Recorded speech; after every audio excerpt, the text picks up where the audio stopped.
Samahan niyo po ako sa unang Korinto and chapter 10.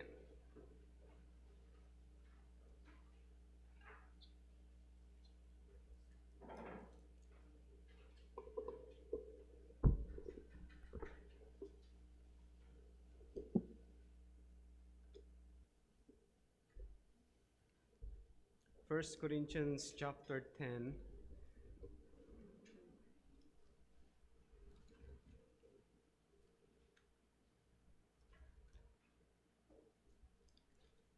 At doon po tayo sa may verse 1.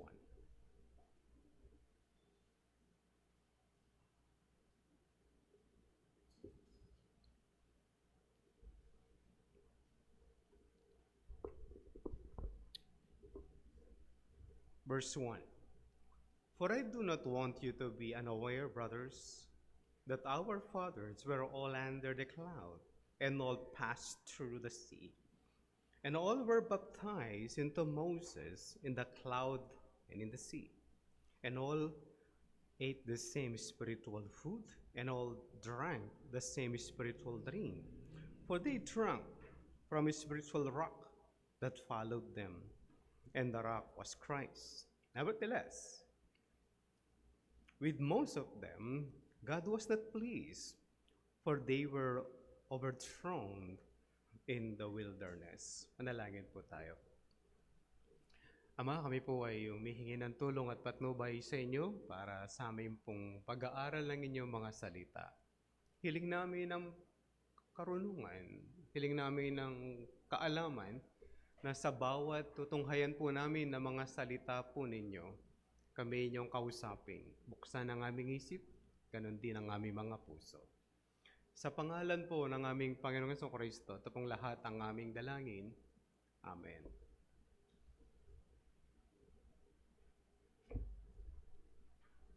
Noong unang panahon, tuwang-tuwa yung mga tumanda na ngayon dahil mahigpit daw yung kanilang mga magulang.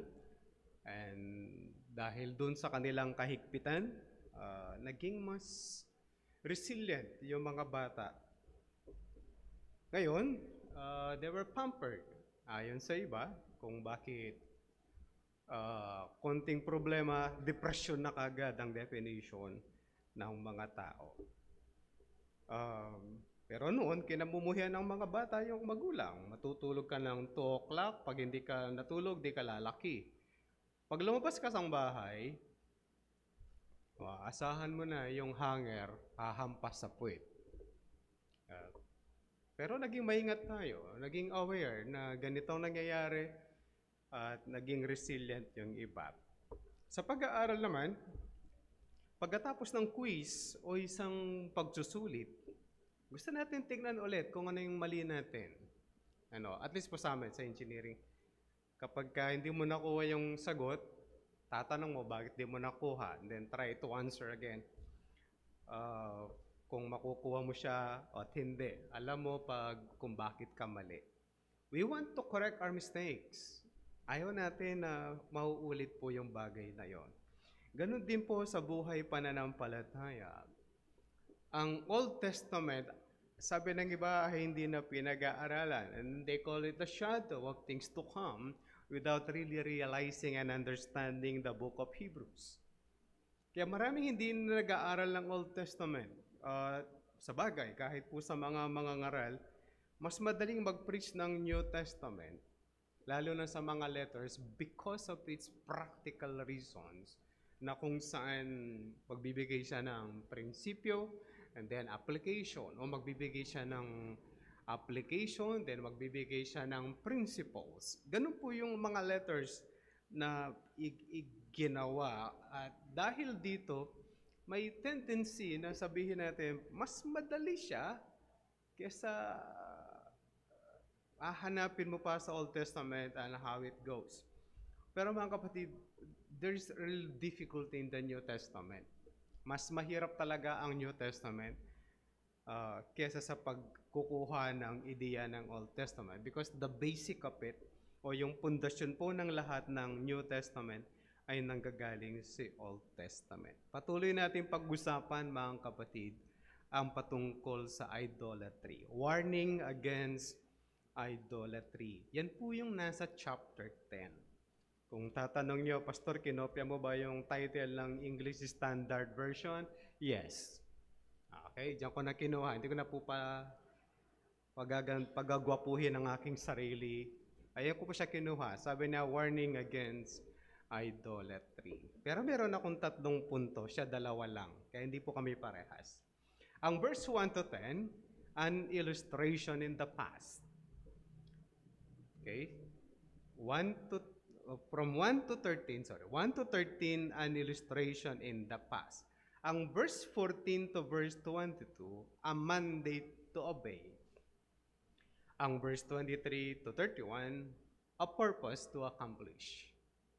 A purpose to accomplish. Ito po yung 3 bagay. An illustration in the past, that's 1 to 13.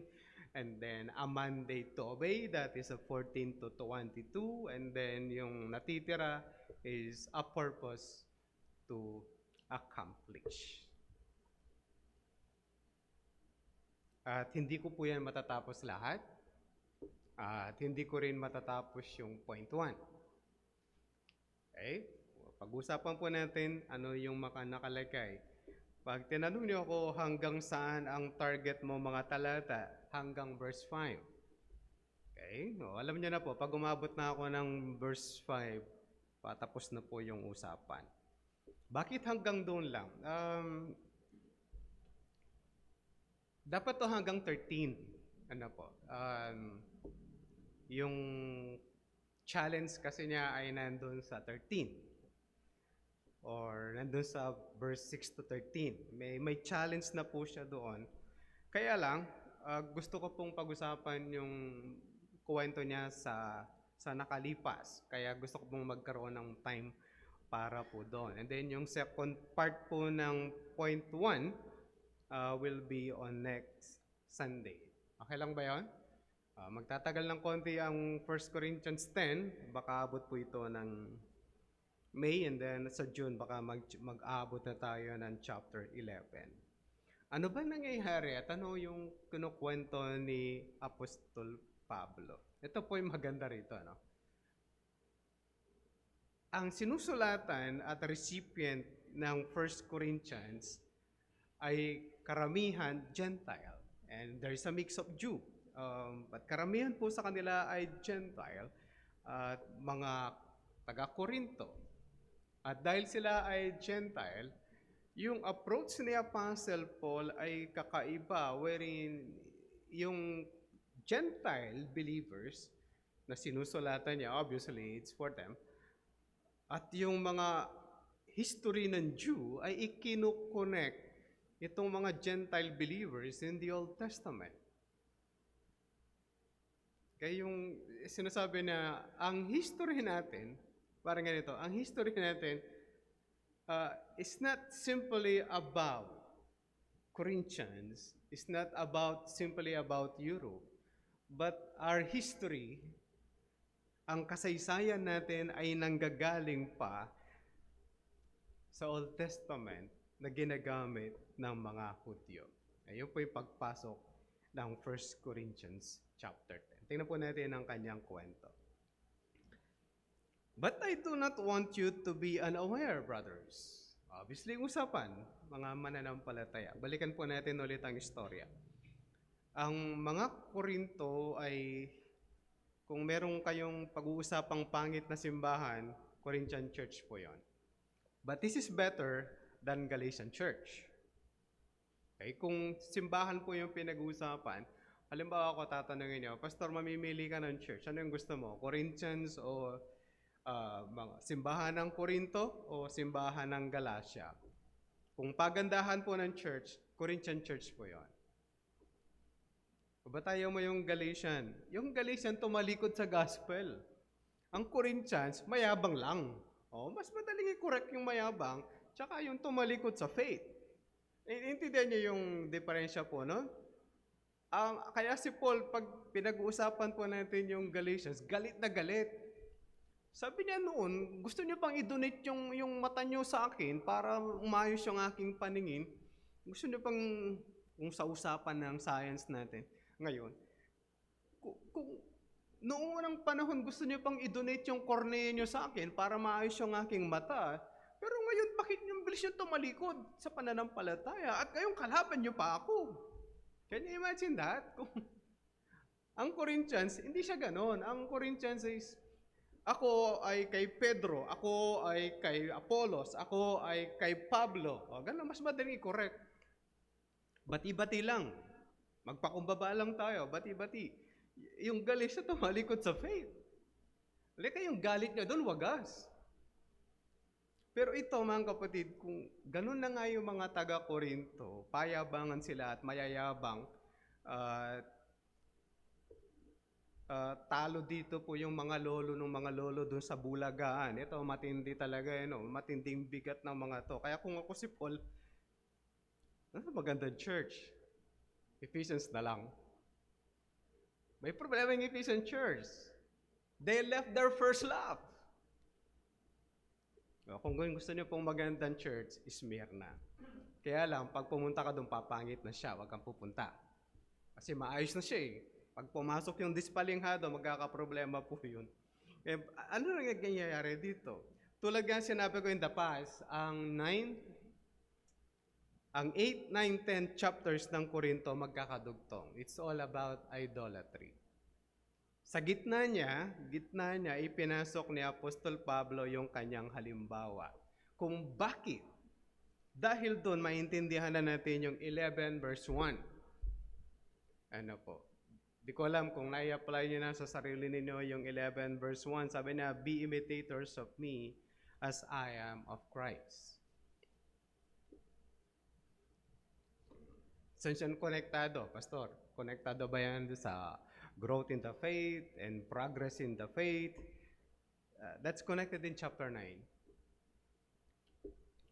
Si Pablo ay hindi niya kinuha o ginrab yung kanyang privileges as an apostle, but humble himself. Yun po yung 11 verse 1. Be imitators of me. Huwag kayong mayabang, don't go to idolatry. Be imitators of me as how I imitate Christ. That's 11 verse 1.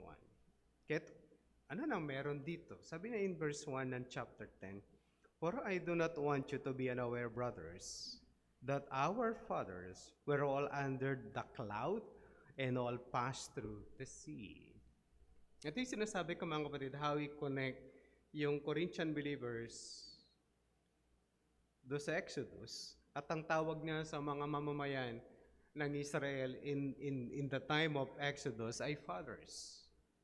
Therefore, He's connecting them to the patriarchs, panahon ni Moses. At pag bumalik pa tayo, panahon ni Joseph, panahon ni Jacob, panahon ni Isaac, and Abraham. We're connected with them because of the faith. Kaya hindi to yung, pastor, ang pinag-uusapan ba dyan, mga Korinto na mga Hudyo na tumira sa Korinto? Sila ba ang pinag-uusapan? No. Ang pinag-uusapan dito ay believers in Corinth na kung saan itong mga tao na may pananampalataya o mga Korinto na may pananampalataya sa ating Panginoong Jesucristo ay connected with these. And we call them our fathers in the faith.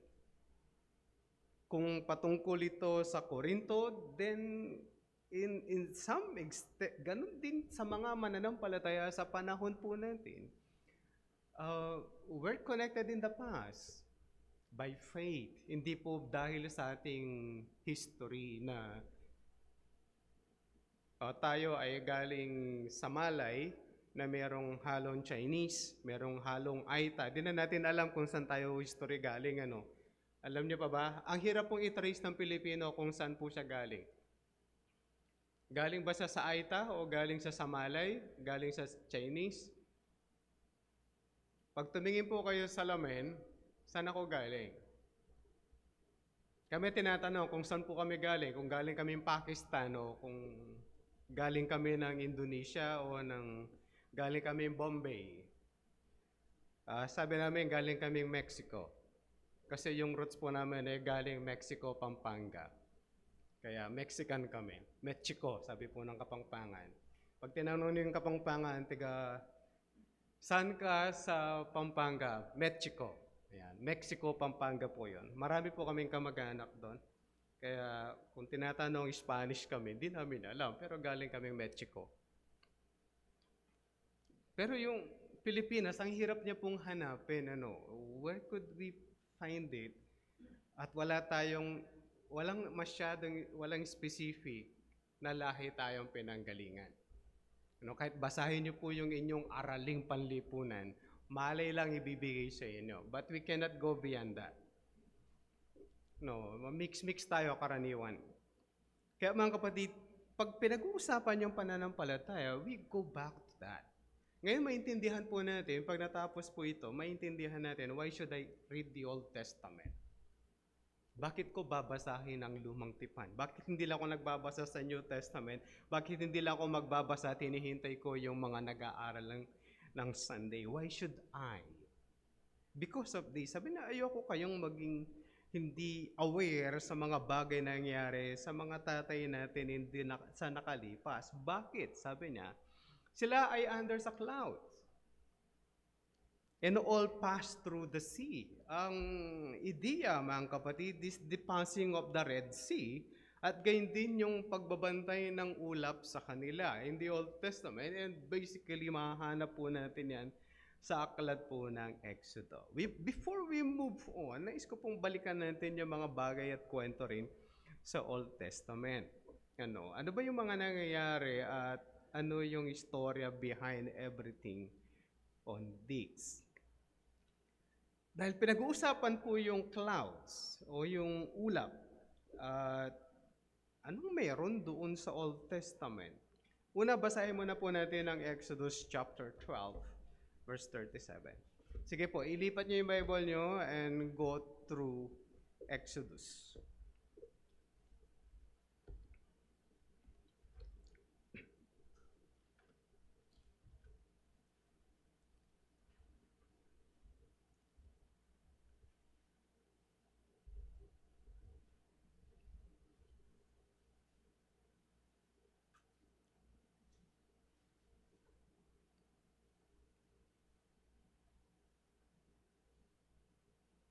Sabi po ng Exodus 12 verse 37, "And the people of Israel journeyed from Ramesses to Succoth, about 600,000 men on foot besides women and children."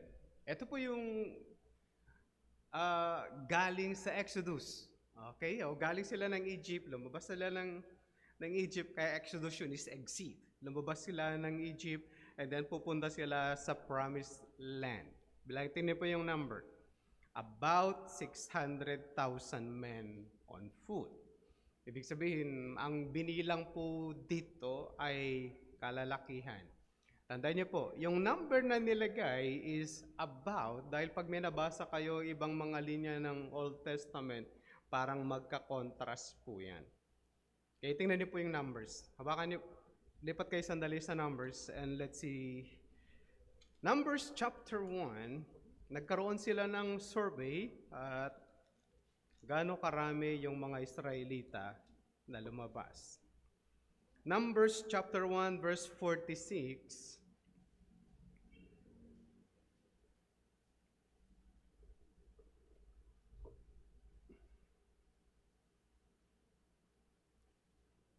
Doon na po kayo. Ito po yung nakasulat.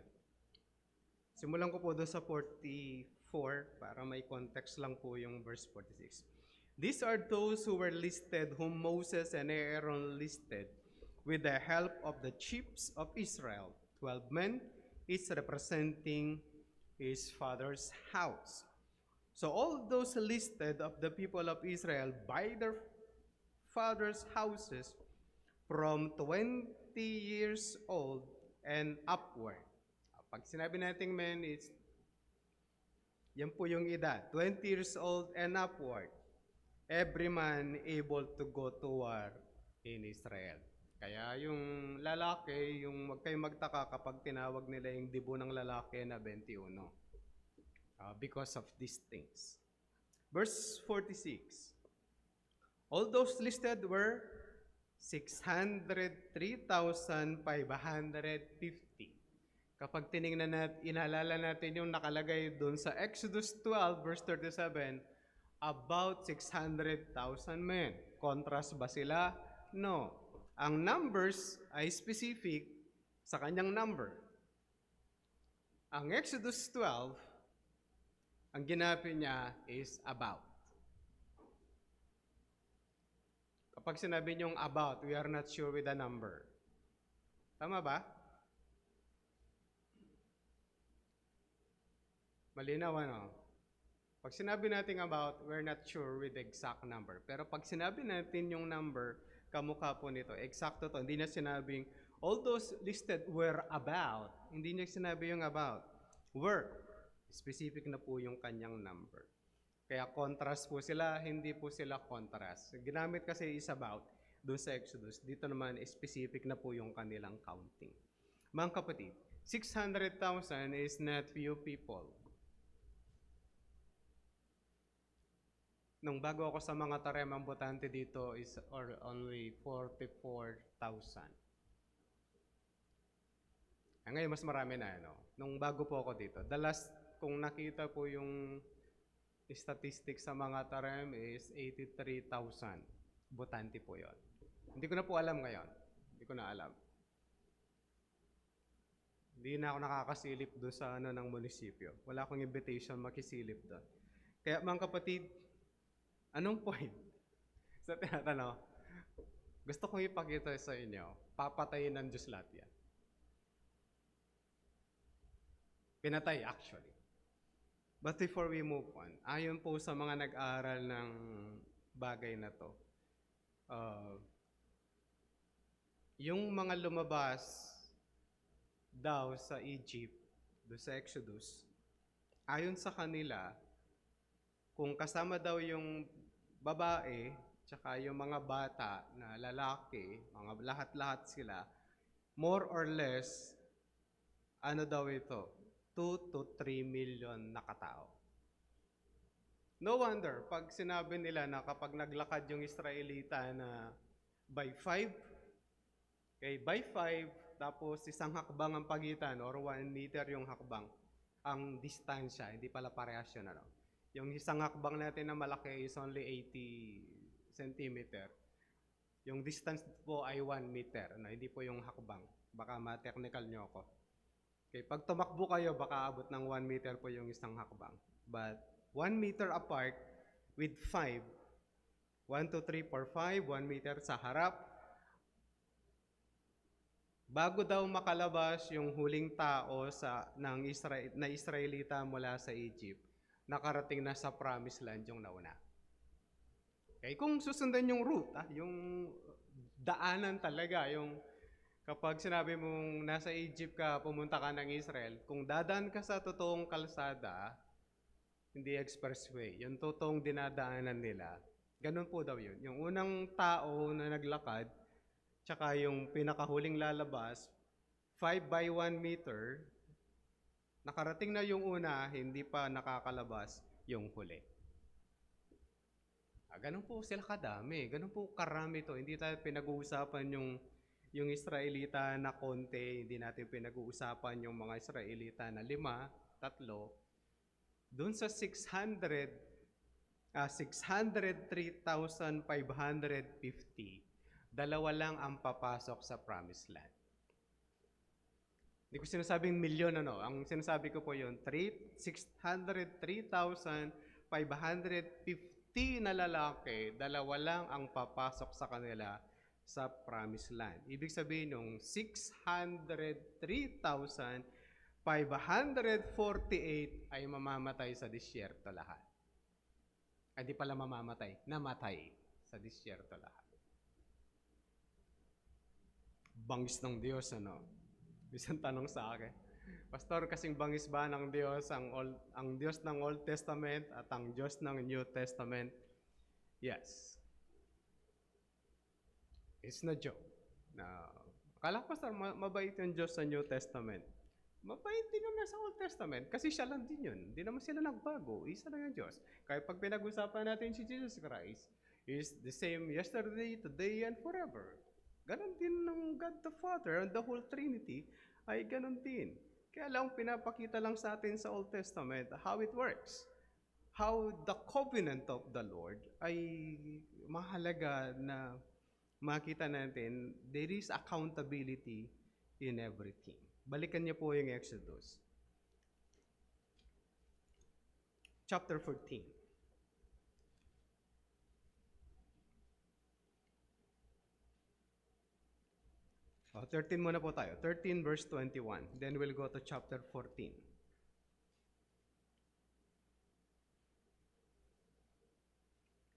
Sana pag naglalakad tayo ganito, no? Bawa nag-jogging kayo, nag-walking kayo ng ganito sana lagi. Kaya pa nagkamali ka, sunugin kaya mo naman. Verse 21 po. 13 verse 21. Nasa Exodus po tayo, ha?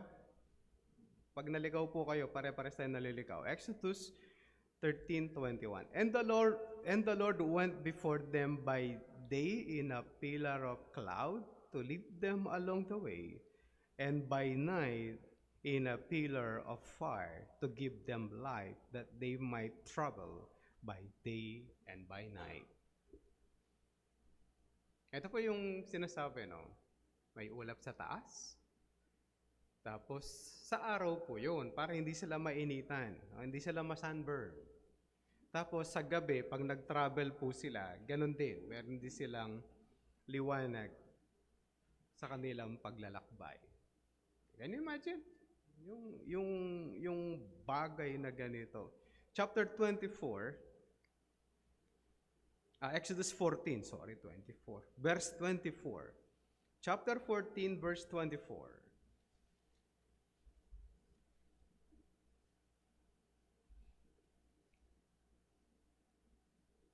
Sabi na, in the morning watch, the Lord in the pillar of fire and of cloud looked down on the Egyptian forces and threw the Egyptian forces into a panic.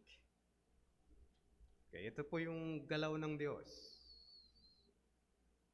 May ulap sa araw, tapos merong fire sa gabi. Kapag binasa niyo ang Deuteronomy chapter 8, alam niyo ba, kung naglalakad sila sa araw at naglalakad sila sa gabi, alam niyo ba yung protection ng Diyos? May sandals sila, no? Yung tinatali. Di yung sandals natin ngayon, no? Na iba-iba ng itsura. Dati yung sandals, nakalabas na yung kuko, meron pa rin. Ngayon, meron ng Crocs. Iba na, no? Nakatago na yung paa mo, tapos easy to wear. Slip in na lang. Tapos matibay. Pero gaano katibay? At ngayon, meron na, kapag nagra-running ka, merong running shoes, merong walking shoes, para pag naglalakad, hindi masakit yung sao. Noon, it's simply a sandal na itinatali. Pagkatapos, pumapasok yung buhangin when you walk. Pangit, ano? Assignment niyo po, basahin niyo yung Deuteronomy chapter 8. Ito po yung nakalagay sa istorya ng, not word for word. Sabi na, 40 years silang naglakad sa disyerto, hindi nagkakalyo ang kanilang paa. Kalawa, hindi nagluma yung kanilang damit. O, matanong ko po, yung damit nyo 3 years ago, kumusta na? Nagagamit nyo pa o ginawa ng punas ni Madir? Matibay yung aking damit, pastor, kasi 10,000 pesos. Sana dinonate mo na lang. Sige, gano'n siya katibay? Yung tatak niyan, hindi nabubura. Talagang maganda yung pagkakalagay niya ng mercury, pastor. Huwag niyo ipaalam po sa DTI, pahuhuling gumawa. Pag malaki yung mercury na linagay, mas kapit na kapit yung paint, mas matagal. Pero gano'n katagal yung mga damit natin? Huwag na natin pag-usapan yung baby kayo kasi sigurado pinamana na po yun dun sa kapatid yung mas bata sa inyo kung meron man. Kumusta yung mga damit? Yung Israelita, yung guidance ng Diyos ng cloud and a pillar of fire, hindi lang kasi ganun kasimple yun, pati yung ano po nila is pinangalagaan ng Diyos. Okay? Punta po kayo doon sa verse 21. Ito yung eksena sa chapter 14 ng Exodus. Parating na po yung kanilang mga kaaway, yung mga Egyptians sumabol.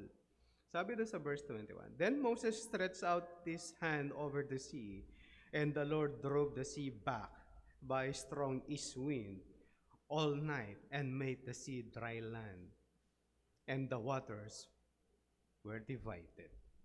Ang galing, ano? Na-imagine nyo ba? Alam nyo magandang pinapanood po yung Ten Commandments. Meron pa ba? Sa sinehan po siya masarap panoorin kaysa pinapanood nyo doon sa cellphone.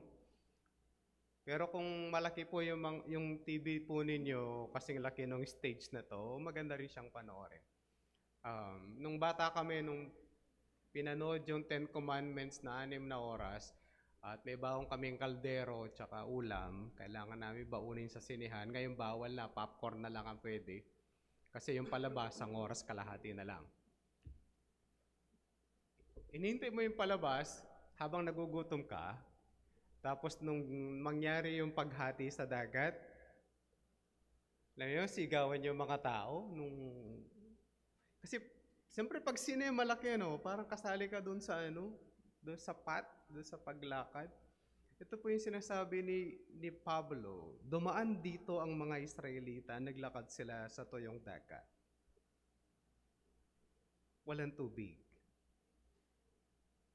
Yung animation po ngayon, kapag pinanood niyo po sila, tapos merong mga isda doon sa gilid, lumalangoy. Ang galing na nila, Hindi ko maalala doon sa Ten Commandments na 6 hours, hindi ko alam kung may nalagay sa, basta tuwan-tuwa kami na magbukas po yon.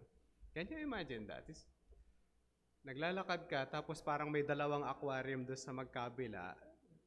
Okay? Parang Ocean Park. Nandun yung sa gilid mo. Doon po dumaan yung mga Israelita. Ang sad news, karamihan po doon namatay. Meron namang 2 natira. Okay, balikan po natin yung storya ni Pablo sa New Testament. 1 Corinthians 10.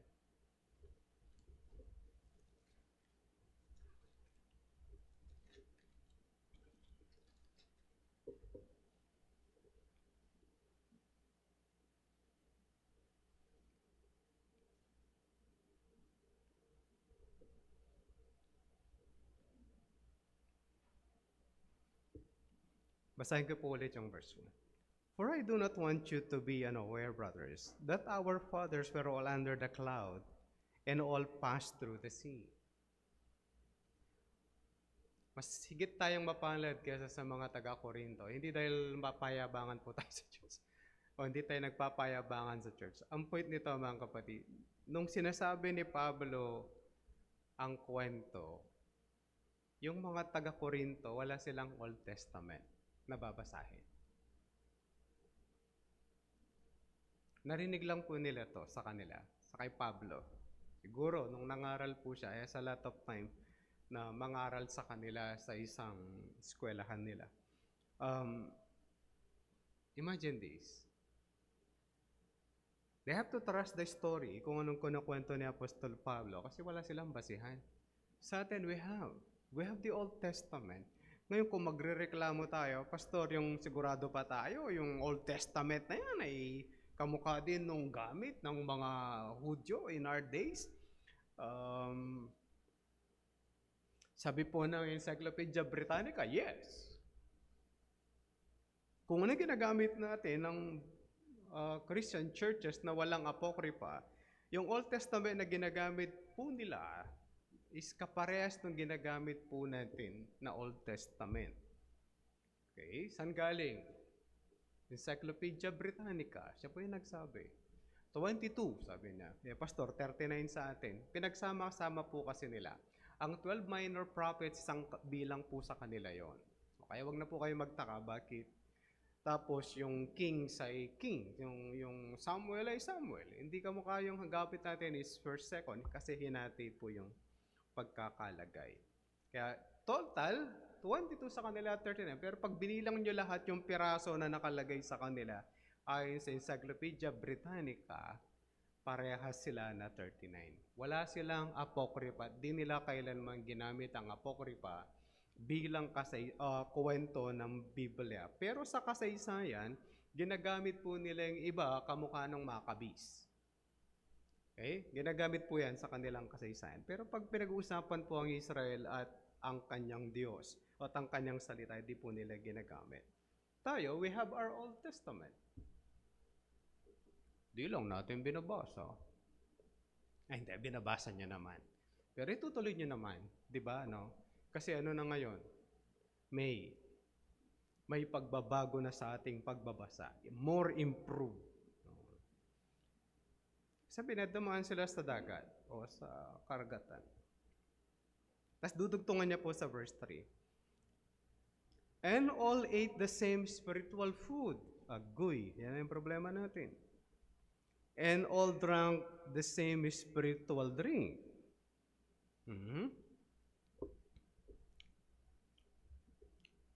Dali lang po, napapunta na ako ng 3. Doon sa 2 muna, sabi na, and all were baptized into Moses, into the cloud and the sea. Ito may problema, ano? Pinapahirapan ako ni Pablo. Sabi na, they were baptized. Pastor, may baptism ba dyan? Wala yata ang baptism kasi dry yung dagat. Why they were baptized? Ang baptism, mga kapatid, is not simply about immersion. It is not simply about nilulubog po yung tao. Pag binabaptize po ang isang tao sa Christian baptism, he's pronouncing his identity with Christ. Ibig sabihin, pag ikaw ay Kristiyano, magpapabautismo ka, ibig sabihin, sinasabi mo na sa sansinukob na ikaw ay isang Kristiyano. That's simply identity o nakikiayon ka sa sinasabi ng New Testament patungkol kay Kristo. Kapag ikaw ay nagpabautismo sa Iglesia ni Kristo na nakikiayon ka rin sa pananaw ng Iglesia ni Kristo, na naniniwala ka na si Jesus Christ ay tao at si Manalo ay anghel. Nagpalit na sila ng pwesto, no? Tumaas pa yung tao dun sa Diyos. Binaba yung Diyos, tumaas yung tao. Kapag nagpabautismo kayo sa iba pang mga religion, kung saan ka magpapabautismo, halimbawa, nagpabautismo ka sa Muslim, di ko lang may bautismo yung Muslim, o nag-Muslim ka, yung lalaki nagmu-Muslim, dahil sa belief ng Muslim, na pwede siyang mag-asawa ng marami. Kapag siya namatay sa jihad, meron siyang magandang 10 chicks doon sa langit. Huwag kayong magtaka bakit yung Muslim magpapakamatay sa jihad. Lahat ng gera ng Muslim, lahat ng pakikipag-away niya, sasabihin niya sa iyo, jihad. Bakit? Kapag namatay siya sa jihad, sa gera, laban ng Muslim, meron siyang 10 magagandang chicks sa langit. Hindi man niya naisip yung asawa niya, makasama niya sa langit, chicks, babae na magaganda. Yung babae kaya meron boylet. Hindi ko po alam, kasi yun ang pinakasikat. Yung lalaki magkakaroon ng 10 magagandang babae.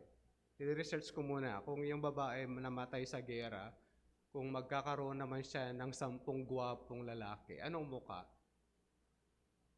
Kasi depende po yung maganda sa atin tsaka pangit. May napanood ako yung wala pong ma-open sa inyo pag sinabi kong negra, tsaka negro. Wala naman kasi maitim din ako eh. Isa pa, baluga po ako. May karapatan akong manlait ang sarili ko. Sabi niya, mas gusto niya mapangasawa niya yung negro, negra din. Sabi niya, bakit? Maganda kasi siya. Ayun ang gusto niya eh. Pag Pilipino, ang tinanong mo, ano yung gusto mo? Yung nagglutatayan. Ay, hindi, yung maputi. Mahaba ang buhok. Ano pa? Yung kilay ay, etc. etc. Ang point lang naman is, yung mga... Kaya mga kapatid, when we talk about this, yung identity, pag nagpabautismo ka, you're identifying yourself. Ang punto ni Apostol Pablo rito, yung mga taon in the past, yung mga lolo natin sa pananampalataya, they have identified themselves with Moses. Pwede naman silang hindi sumama doon sa pagtawid sa Red Sea. Pwede na silang hindi bumaklas na sila, wag na silang tumuloy. Alam niyo yun?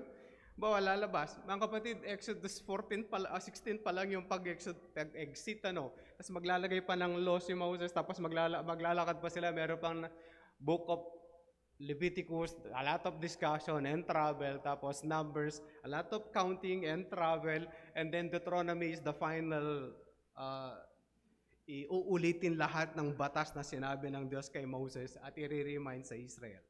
Is 40 years in the making yung kanilang kasaysayan. They have identified themselves. But through time, on their process on exit, marami sa kanila, mga kapatid,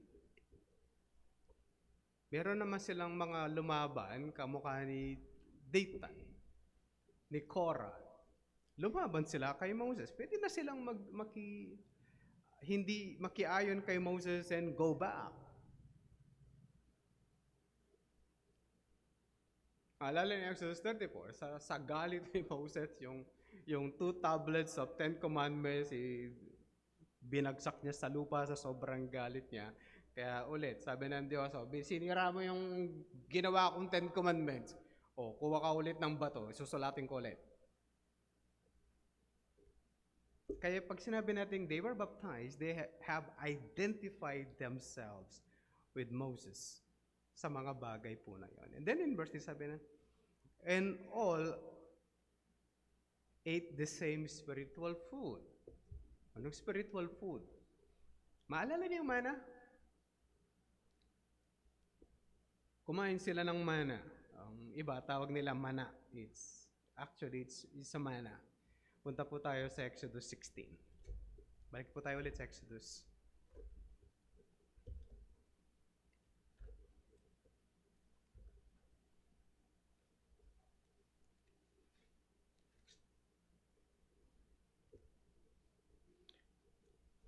Exodus chapter 16, verse 15.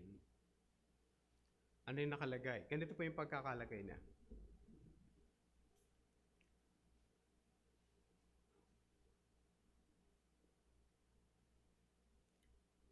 Atras po ako doon sa verse 13, kasi ang hirap ng context niya doon sa Ang English Standard Version, di nalilagay yung mana. Kasi nyo ba? Doon na po ako sa 13. 16:13. In the evening, quail came up and covered the camp. And in the morning, dew lay around the camp. And when the dew had gone up, there was on the face of the wilderness a fine flake-like thing, fine as frost on the ground. When the people of Israel saw it, they said to one another, "What is it?" Bang kapatid, pag sinabi niyang, ano ito, yun po yung pangalan. Yung pag sinabi niyang mana, yun po yun. Anong ibig sabihin ng mana? Ano ito? Yun lang po yung ibig sabihin ng mana. Kaya nilagay na nila na mana kasi walang pangalan. Ang ESV nilagay niya talaga is, what is it? Mana po yan. Sa unang salin at ibang mga English translation, ang linagay po nila ay mana. Dito linagay niya, ano ito? At yun po yung tawag ng kinain nila for 40 years. Di mo na kailangan magluto. Unless gusto mong iluto yung kambing mo tsaka yung baka na galing sa Exodus. But throughout time, for 40 years, ito po yung kinain nila. Pagpasok nila ng Promised Land, nung matikman na po nila yung pagkain sa Canaan, then it stopped. Tumigil na po yung mana. Hindi na nagpadala ang Diyos. Then in chapter 17, verse 6,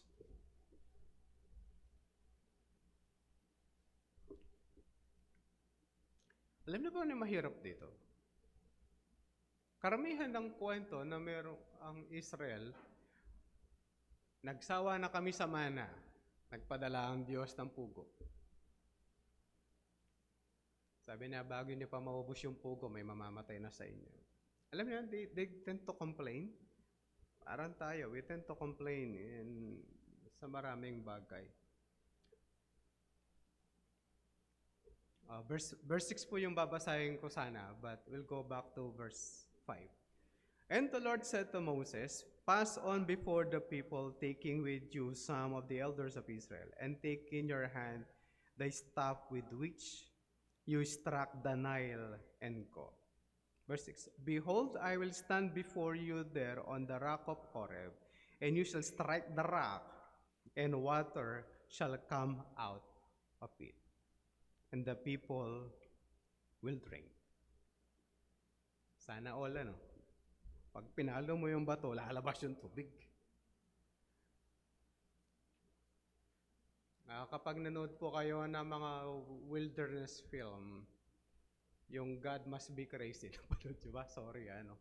Para yata pang senior citizen, yung pang palabas. Mag-YouTube na lang po kayo, Living in the Wilderness. Pag may nahanap po sila ng damo, then huhukayin po nila yon, tapos kukuha daw sila ng kawayan na maliit o reed, tapos sisipsipin nila yung tubig. Okay? Yun yung kanilang ginagawa. Pero wala ni isa na sumipsip mula doon sa bato.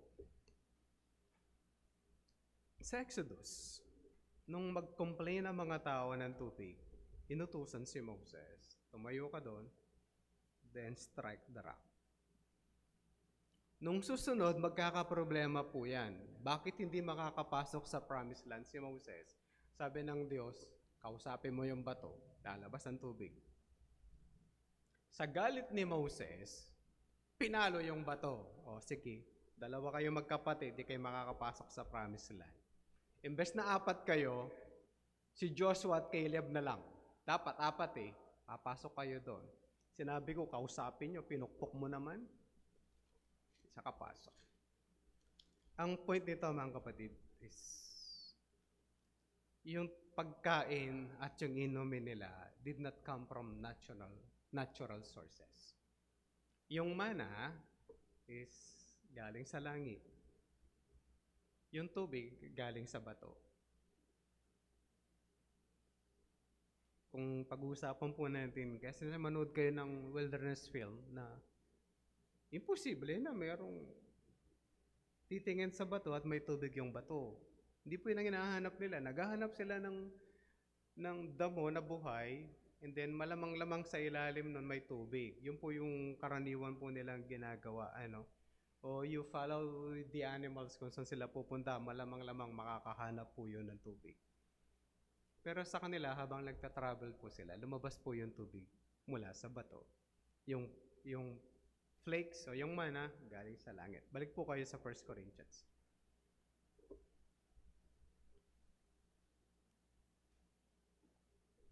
Sabi na doon sa verse 3 ng chapter 10. And all ate the same spiritual food, and all drank of the same spiritual drink. Parehas, mana, and then water from the rock. For they drank from the spiritual rock and followed them. The rock was Christ. Usually, kapag nagbasa po kayo ng psalm o sa mga awit, inahalin tulad ng Diyos sa bato. And Paul is connecting it to that. Ang ating Panginoong Jesucristo ay tinatawag din siyang rock. And He went with them. Parehong masyadong klaro ito, no? Si Jesus Christ, nandun na siya in Exodus. Pag nandun kayo sa aklat ni John, si Jesus Christ is before Abraham. Kaya sabi na, before Abraham was, I am. Tapos dito, sasabihin na sa atin, he's in the wilderness. Nung naglalakbay sila, he's with them. He's their shield and he's their protection. Kaya sabi na, that is Christ. Ito po yung malungkot in verse 5. Nandito pa lang po yung kick nito. Sabi na, nevertheless, with most of them, God was not pleased, for they were overthrown in the wilderness. Ito po yung malungkot. Kung bakit ko po binuksan yung mga talata na nagsasabi kung gaano karaming mga Israelita. Yung mga lalaki ay 603,550. Lahat po yon, maliban sa dalawa, kay Joshua and kay Caleb o si Caleb, lahat po nung 603,548 namatay po lahat sa disyerto. Partida. Yung damit nila hindi nasira, hindi kumupas, hindi naging manipis. Yung paa nila, yung sakong naglakad o yung talampakan naglakad for 40 years. Hindi nagkakalyo, pero pinatay lahat sila ng Diyos bago papasok ng promised land. Anong meron? Ganito po yun.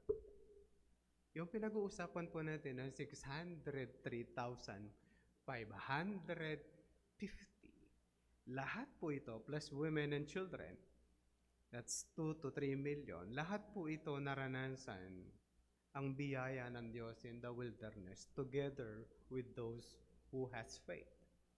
Moses has faith. Aaron has faith. Miriam has, kahit napasaway siya in the middle. And naging dahilan yun ng kanyang kamatayan.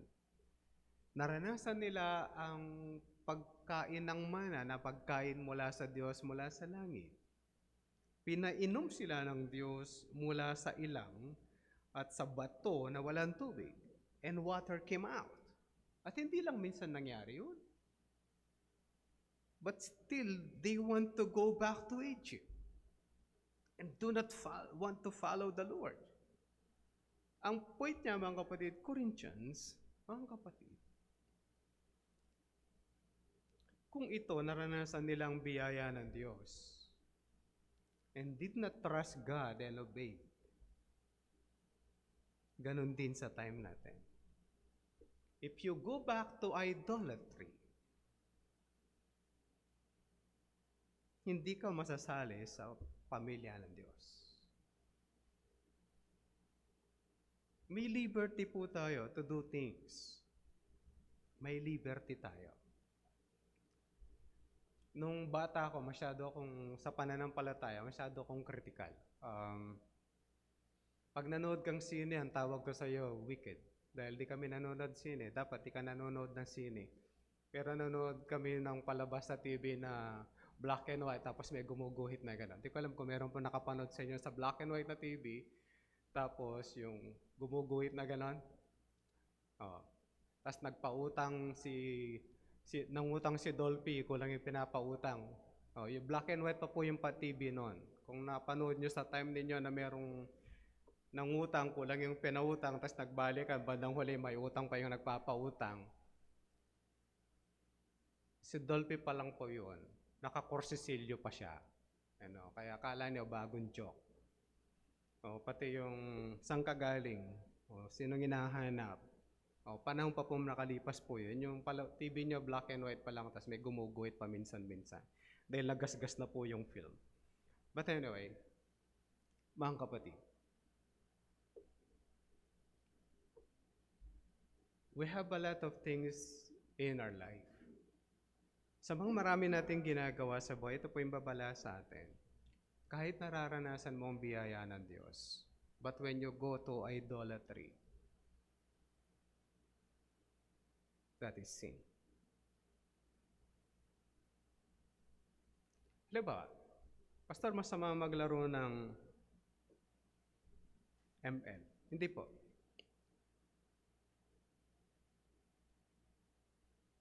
Pero pag naubos yung oras mo doon, masama.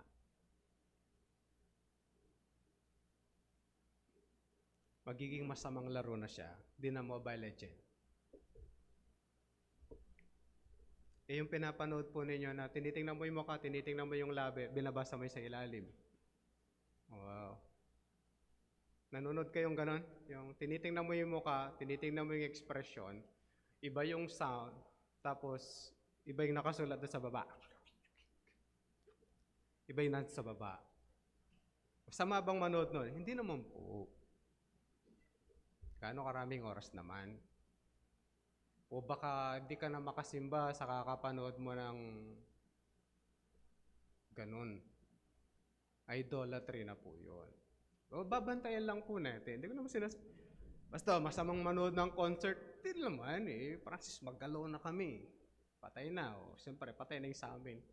Mas namatay na po yung mga sa idol ng mga tatay namin. Daniel Padilla kasi sa akin, kaya iba na. Hindi po, siyempre iba sa inyo. Sa amin yung basketball yung mala Jaworski, patay na rin. Iba na kami. Yung kuya namin, Bobelga, saka James Yap. Lian yun na yung sa amin. Iba sa amin. Mga kapatid, how it goes, bumabagsak ka na ba sa idolatry? Pastor, Christian ako. Warning, kasama ito, lumabas sa Exodus, experience the grace of God, the provisions of God na naranasan po nila. When they fall to idolatry, God killed them. Hindi po ito biro. Minsan nakala natin, kaya lang. Ang point lang natin, mga kapatid, bumabagsak ba ako sa idolatry? Or not? Dahil ito po yung pupuntuhin ng chapter 10. It will be idolatry. Kung ang chapter 8 ay food, ang chapter 9 is denial of self, then chapter 10, you deny yourself or you fall to idolatry.